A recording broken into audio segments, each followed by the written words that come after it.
Joining us now is Poonam Gaur, Bloomberg Intelligence Senior Analyst for US retailing. Poonam, I'm not going to ask you whether it's 25 or 50. I'm not going to torture you with that. I want your read on where retail is and where the US consumer is currently.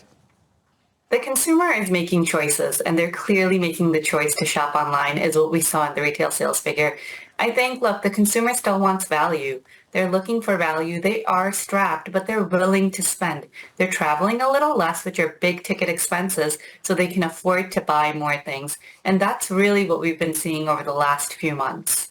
But I'm laughing because the idea that we're talking about retail sales and the only reason why people cared about retail sales was 25 or 50 basis points is just hilarious to me. Because ultimately, it's talking about the strength of the consumer. We're talking about whether people actually have the ability to keep going out and buying. And we actually saw a decline in grocery store sales. And I'm just wondering, what was the actual takeaway other than 25 to 50 basis points? Is this a consumer that's accelerating? Is it one that's holding in there? Or were there signs of true weakness under the hood? I think it's definitely not a sign that the consumer is accelerating. We are hearing from everyone that we talked to that the consumer is making choices.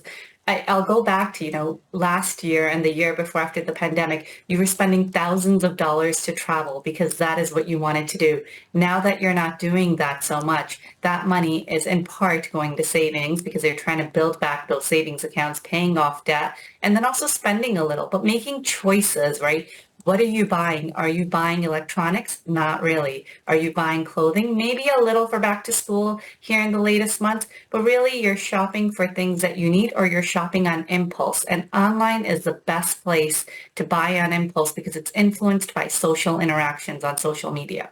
Are impulse buys a sign of strength or a sign of weakness? The fact that that's where the strength has been, does it just signal sort of the American way of, I want that? Or is this something where people have the ability to say, I want that?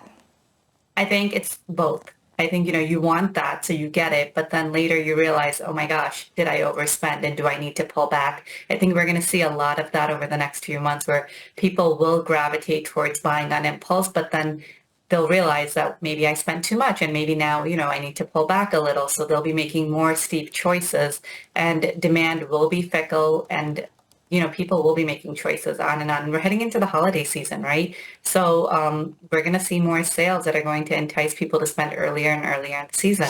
When it comes to choices, Andrew Hollenhorst of Citi, just publishing now, talking about declining restaurant spending, made them more concerned, the team over there, about the developing economic slowdown. When you look at choices, do you still see consumers moving to services over goods?